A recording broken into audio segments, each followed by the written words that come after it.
Neste episódio do videocast A Hora da Indústria, produzido pela Federação das Indústrias de Minas Gerais, vamos conversar sobre a participação de empresários na missão à Índia, realizada de 7 a 11 de novembro em Nova Delhi, capital do país, e Mumbai. No programa de hoje, vamos bater um papo com o diretor-presidente da Companhia de Desenvolvimento de Minas Gerais, a Codenge, Tiago Toscano, e Ricardo Martins, presidente do Sindicato Nacional da Indústria de Trefilação e Laminação de Metais Ferrosos, o Cicetel, e da Associação Brasileira da Indústria Processadora de Aço, Abimetal, e também representante da FIENG sobre as relações comerciais entre Minas e Índia. A missão ao país teve a Codenge como um de seus patrocinadores. Olá, eu sou o Caio Tárcia, seja muito bem-vinda ou muito bem-vinda a mais um episódio da Hora da Indústria, um videocast da FIENG e da indústria mineira. Para falar sobre o assunto, recebemos hoje o diretor-presidente da Codenge, Tiago Toscano, que foi uma das entidades patrocinadoras da missão à Índia, e Ricardo Martins, presidente do Cicetel e da Abimetal, e também representante da FIENG na missão. Sejam muito bem-vindos ao videocast A Hora da Indústria. E para começar, Tiago, Ricardo, quero que vocês contem para a gente como que foi participar dessa missão empresarial. Eu considero que essa missão foi a melhor missão que eu pude participar desde o início do governo Romeu Zema em 19, né? A FIENG, ela tem sido talvez aí o maior parceiro do governo nesses últimos 4 anos, participando de diversos eventos, missões, em especial nas missões internacionais. O que ocorre é que, especificamente no caso da Índia, em decorrência do momento, né, do contexto global que a gente tem vivido, né, uma necessidade de redução da dependência que os países, especialmente os Estados Unidos da China, né, a Índia já enxergou isso, já se posicionou no sentido de que precisa estar presente nas Américas. Nas conversas que a gente teve, a gente percebeu muito uma concorrência do Brasil com o México. E então a gente não precisou fazer muita força para vender Minas Gerais. Na verdade, vendeu o Brasil, né, e automaticamente Minas Gerais. E por causa disso, desse posicionamento, foi muito fácil, porque como as empresas já estavam indo, o que a gente fez foi só falar, olha, existe uma opção que é melhor, que é Minas Gerais. Ajudou muito o fato, inclusive, já ter tido uma missão do governo no início do ano, e em especial indianas, empresas indianas, CEOs de empresas indianas, chairman, né, de empresas indianas, dizendo, olha, eu tinha operação em São Paulo, estou indo para Minas. Então, porque aí não fica aquela questão de você convencer. Então, quando eles viram isso, a gente conseguiu sair com muito resultado concreto. A gente está em contato com muita empresa indiana que a gente fez, abordou ou durante o evento, ou durante reuniões, e certamente vão vir investimentos para Minas. Então, eu considero essa a melhor missão que a gente participou. Então, o que a gente pôde ver lá, em todas as visitas, foi isso daí. Uma indústria muito par e passo com a nossa. Muito bom para que os nossos empresários se habituem a essa história da internacionalização, né? Esse é o grande papel que a FIENG está despertando em todos, né? Saber que para você crescer, você precisa explorar mercado exterior, e para isso você precisa, a primeira coisa é começar a conhecer. Isso, nesse sentido aí, foi muito bom.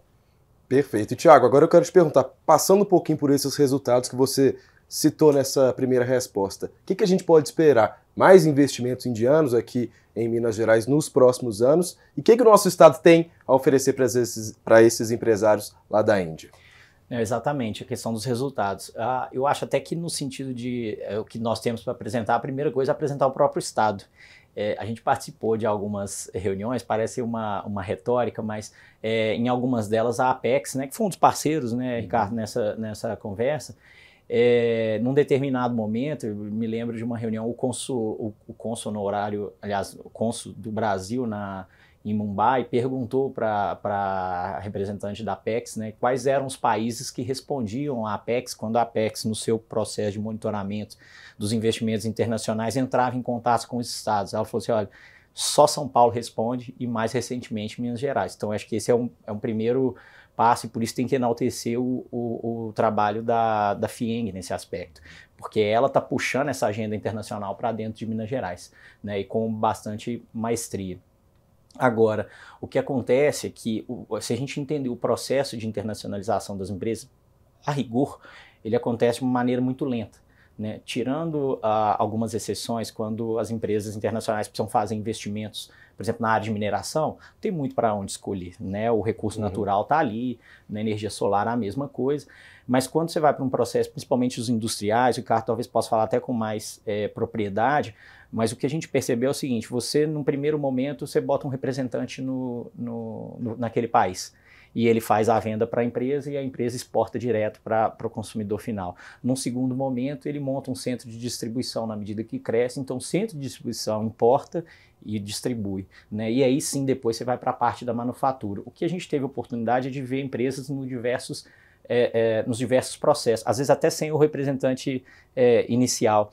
E aí, quando a gente está falando que o indiano já está olhando, o que significa isso? Significa que quem não tinha o representante industrial, teve a oportunidade, o representante comercial, tinha a oportunidade, acho que vale a pena. Quem já tinha, está pensando para o segundo estágio, para montar um centro de distribuição. Aí a gente apresentava Minas, sul de Minas, extremo, atendendo São Paulo, custos mais baixos, né, velocidade maior, mais eficiência, né? E quem já estava com o centro de distribuição pensando nessa terceira fase ali de industrialização, de novo, colocando Minas Gerais nesse patamar, especialmente as indústrias de fármacos, e aí a ACG, que está lá em Pouso Alegre, teve um papel fundamental, porque ela no evento ali, com mais de 50, talvez, né, empresários indianos, o chairman falando assim: olha, eu estou tirando minha operação aqui de São Paulo, estou levando para Minas, né, onde na fábrica eu tenho 700 empregados, todos eles brasileiros. Então, isso tudo faz parte do resultado, não só o investimento em si, que é o fim, né, o investimento e a renda, mas colocar Minas Gerais nesse mapa. E eu até brinquei, falei, acho que a gente tem que voltar lá ano que vem mais umas 2 vezes e continuar esse processo, né? Sim. Ao contrário de Dubai, onde a gente está começando e é um processo longo, então tem que voltar, ali já está pronto, né? Então acho que o mais interessante dessa missão foi isso. Perfeito. Muitos dos nossos industriais, eles tiveram grandes oportunidades porque eles oferecem aquilo que fala do Brasil. Então, cachaça, é o caso típico, né? Vai ter muita chance. Eu diria para você que, por exemplo, o meu caso, né, que o meu setor é o aço, a gente tem muito pouca chance. Até porque nós não vemos ainda, o governo brasileiro não vê com os olhos que deveria ver a capacidade de geração de riqueza que a indústria brasileira tem. Então, é muito comum você pegar aquilo que não é commodity, todos aqueles produtos que não são commodities, ter uma facilidade maior de vender, né? E aí sim seguir todo esse processo que o Thiago citou. Colocar o representante faz um trabalho de prospecção e quem sabe no futuro vem até essa história de você montar lá o armazém para distribuição. Já nos casos de commodity, o Brasil precisa acordar ainda um pouco mais, saber que, por exemplo, a mineração ela é muito importante, né? A gente foi visitar um país que é o segundo maior produtor de aço do mundo. Não tira uma pedra de minério de ferro do chão, tá certo? Não faz nada, ele só trabalha com sucata. Mas é um grande e potencial produtor. Ao contrário, no Brasil, a gente tem inclusive investimentos indianos, a ArcelorMittal está aqui há muitos anos, né? Mas por falta de talvez uma definição de política industrial, a gente não consegue enxergar na indústria o grande gerador de riqueza para o país. A Índia entende muito bem isso, ela precisa tirar 1 bilhão e 200 milhões de pessoas da miséria. Diria que a miséria de lá não tem tanta diferença com a de cá. O que tem de mais lá é muito mais ricos do que no Brasil. Você tem 200 milhões de ricos, quer dizer, você tem um Brasil de ricos e milionários. Isso agrava demais a diferença de classes, né? É um problema seríssimo. Agora, você entende que o governo de lá está fazendo tudo para que a indústria gere riqueza.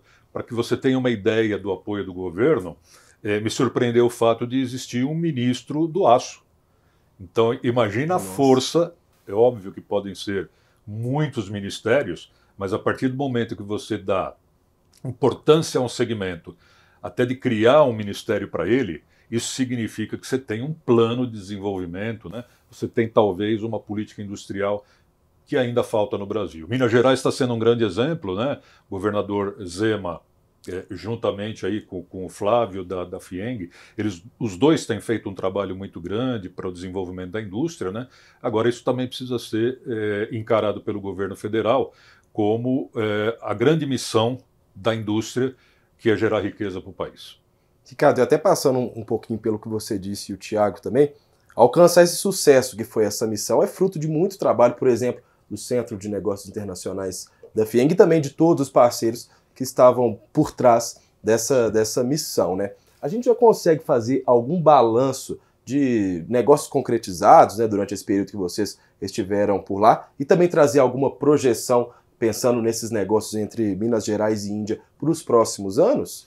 Então, a gente acabou fazendo um balanço de que foram gerados alguma coisa em torno de 60 milhões de dólares, né? Mas eu acho que o resultado melhor, quem pode dar é o Thiago, pelas perspectivas que ele teve, pelas promessas que ele teve de investimentos, né? Veja só esse indiano que fala com todo orgulho: eu dou emprego para 700 brasileiros, eu não tenho um indiano na minha fábrica. Quer dizer, isso é importante, né? Não adianta você trazer aqui uma empresa multinacional, colocar aqui um monte de expatriados do país dele, né? E não dá emprego nenhum. O que a gente quer é justamente isso: o investimento e o emprego. Eu acho que o Thiago tem melhores condições, tem números muito mais auspiciosos do que os meus, né, Thiago? Exato, eu acho que você falou uma coisa importante, Ricardo, que é a gente medir o sucesso não só pelos aqueles negócios que foram gerados ali, né, mas por essa abertura de caminho que se dá. Dar um exemplo aqui, nós tivemos 5 empresas que na semana seguinte nós sentamos com eles para poder discutir investimentos em Minas Gerais. Então a gente tinha empresa interessada em comprar grãos, feijão especificamente, compra do Paraná e do Mato Grosso. Como é que eu faço para comprar de Minas? Então, o que vem na cadeia depois disso aqui é um negócio impressionante. A gente tinha empresa do setor de moda que, por exemplo, como é que eu faço para montar o meu armazém? Eu quero montar aqui em Minas e distribuir nessa estratégia de ficar ali no sul de São Paulo. Então, são negócios que você não mede ali naquele momento que gerou de negócio, mas eles vão permanecer aí por um bom tempo, espero que para sempre, né? E crescendo. A gente pode dizer que então é muito mais do que a geração de negócios por si só, né? Os resultados são muito maiores. Exato, exatamente. Assim, se você fizer um paralelo aqui, eu falo muito, tento defender essa tese de que a gente não pode só olhar para os números, mas, por exemplo, ninguém sabe aqui quanto que a Fiat investiu quando ela veio para Minas Gerais. Não sabe nem qual que era a moeda da época, né? Mas a gente sabe qual que é o impacto que isso traz para toda a cadeia de autopeças, para a região ali de Betim, de Contagem. Então a gente tem que olhar um pouquinho para esse lado, de como que isso se desenvolve. O caso ali do sul de Minas é um caso clássico, aproveitou a proximidade de São Paulo, especialmente de Extrema, e Extrema hoje fatura 25% do e-commerce do Brasil, e vai crescer, porque na hora que essa estratégia de centro de distribuição de armazéns é colocada em prática, está sendo ali. Então a tendência é essa. Então tem resultados muito qualitativos aí para a gente observar também. E o legal é que nessa missão vocês se encontraram também com representantes do governo indiano, né? Como que foi essa troca? Como que foi essa experiência? Algo que surpreendeu vocês? Conta um pouquinho pra gente de como que foi esse contato mais próximo. Olha, a surpresa no sentido do grande interesse que toda a Índia tem com relação ao Brasil. Como o Thiago falou desde o início, né, a Índia tem olhos voltados para o Brasil. Lamentavelmente, a Índia tem olhos voltados para o México também. E o México tem uma qualidade de produtividade, uma qualidade de infraestrutura e tudo aquilo que é necessário para você instalar indústrias, né? Ao contrário do Brasil, que tem sofrido bastante. Essa proximidade do México com os Estados Unidos, né, acabou desenvolvendo uma característica que é importante nessa hora de você deslocar a tua produção para um determinado país, né? Fico preocupado que, lamentavelmente, o Brasil não está aproveitando, né, essa grande oportunidade aí de atrair essas empresas. Muitos dizem que é por causa da distância. A distância da Índia para o México, da Índia para o Brasil é praticamente a mesma, não muda absolutamente nada. A vantagem do México é que você tem um governo, né, que está aberto a esse tipo de... com essa preocupação de trazer o investimento estrangeiro, diferentemente do nosso, que a gente não vê de forma clara, a não ser, por exemplo, por Minas Gerais, que é um exemplo. Dificilmente você vai ver um outro estado da federação indo atrás desse tipo de buscar esse tipo de investimento, né? Você pegar, por exemplo, São Paulo, porque acha que já cumpriu o que tinha que cumprir, não interessa mais buscar ninguém, né? E as outras porque não tem tanta força quanto tem Minas Gerais, né? Se você imaginasse esse trabalho que o Zema tem feito, né? Com o apoio de todo o pessoal do governo, mas aquilo que a gente poderia estar fazendo por ele, né? A gente era para ter melhores condições do que o México, né?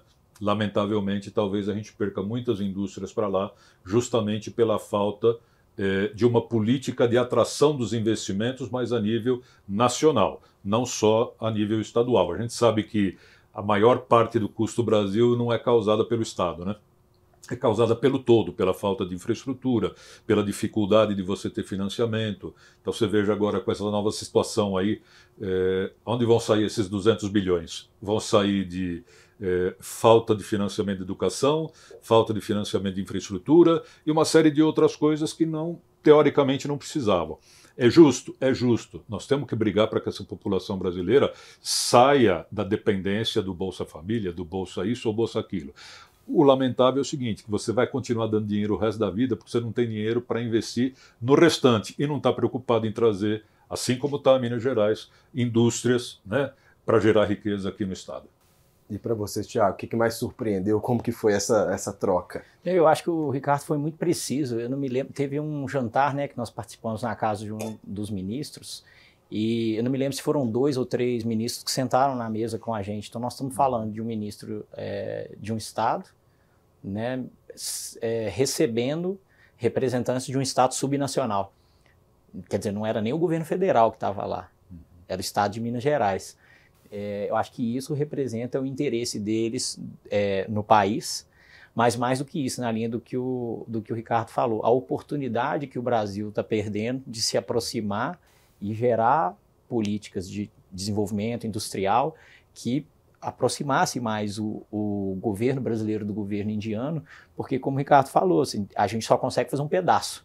Tem um outro que a gente depende do governo federal e aqui tinha uma oportunidade para a gente aproveitar. Eles estão abertos para isso, só depende da gente, né? E é por isso que eu acho que a missão é de muito sucesso, como eu falar, porque normalmente somos nós pedindo, olha, vem para Minas, lá recebidos de braços abertos. Thiago, Ricardo, a gente já está caminhando para o final, mas agora eu quero que vocês comentem para a gente um pouquinho dessas diferenças culturais entre Brasil e Índia, como que foi para vocês vivenciar tudo isso e como que foi, né, essa adaptação a essas questões culturais de lá?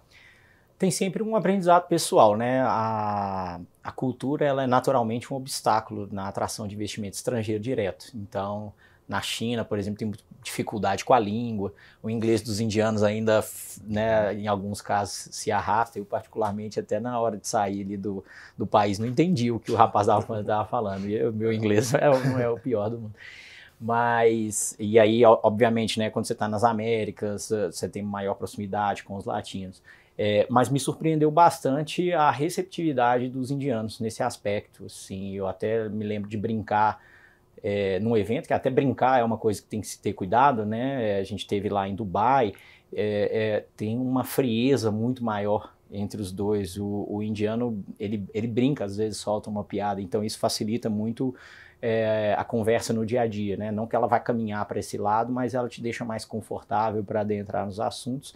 E uma vez mais próximo, né? Eu me lembro até na visita do ano passado, o diretor do Mubadala falando assim, olha, o árabe ele não faz negócio, ele faz amizade e depois faz o negócio. Então o ciclo demora. A gente tem empresa que captou recursos com o Fundo Soberano do Catar, que foram 3 anos de negociação, né? Então eu acho que apesar da distância, né, o Ricardo mencionou isso, da distância geográfica, eu acho que em termos de cultura senti muito próximo, né? As dificuldades de pobreza, as disparidades de classe, até nos aproxima, nos identifica, né, por bom ou por mal, às vezes, mas nada se comparado ao trânsito de lá, né, Ricardo? Acho que o trânsito, para mim, foi a cereja do bolo. Eles são expertos em trânsito, né? Aquilo é um caos total.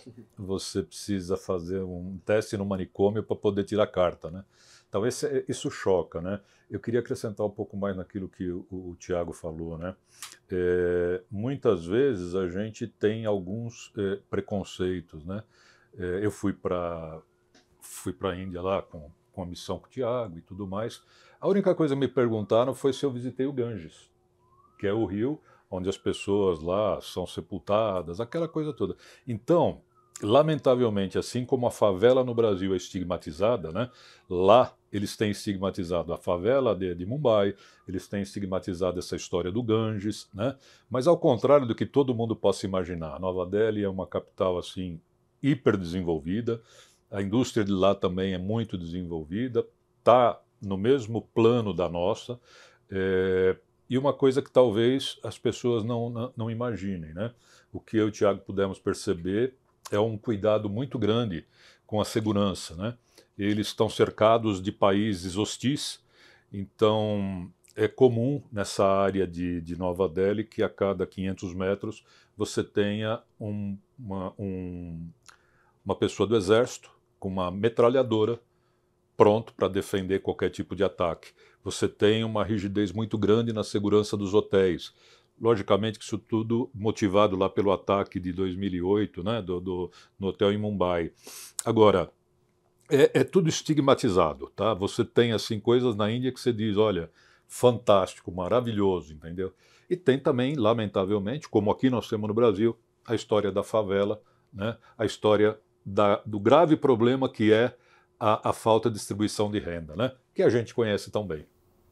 Tiago, Ricardo, a gente poderia ficar aqui conversando por mais 30, 40 minutos. Queria agradecer imensamente, viu, a presença de vocês. A gente sabe que a agenda é completamente cheia. Eu que agradeço. Mas muito obrigado. Espero receber vocês aqui em futuro próximo para falar de novas missões, que eu acho que é muito importante, né? Obrigado, a gente que agradece. Eu espero que o papo tenha sido bom também para quem escutou, porque como foi a experiência para a gente lá.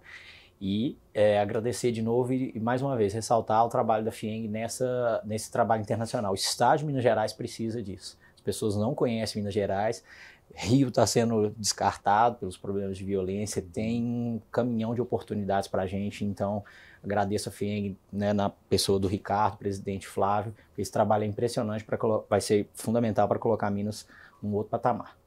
Além de agradecer vocês, a gente tem que ressaltar aí, como o Thiago já falou, né, o trabalho do nosso Centro Internacional de Negócios, ele é fantástico, tanto no apoio que nos deu lá durante a missão, quanto no ano que ele levou para ser organizado. Isso daí a gente não faz em 2 ou 3 dias, né? Então é um trabalho do SIM durante todo esse ano, liderado pela Rebeca, estiveram conosco lá a Miriam, a Laura, né? Profissionais assim da mais alta categoria, né? E a gente não pode descartar que sem essas pessoas talvez não tivesse sido o sucesso que foi, né? Agradeço a todos eles, agradeço a companhia do Thiago que esteve com a gente lá, e espero que a gente mantenha essa relação aí muito importante entre o governo de Minas Gerais e a FIENG, né, com todo o apoio que a gente puder dar. É isso aí. Muito obrigado. É isso aí, espero que você tenha gostado do episódio de hoje. A FIENG está no Instagram, @FIENGOficial, e você pode acompanhar as notícias também pelo portal da entidade, no www.fieng.com.br. Não esqueça de seguir o nosso canal no YouTube. Eu fico por aqui e até o próximo episódio.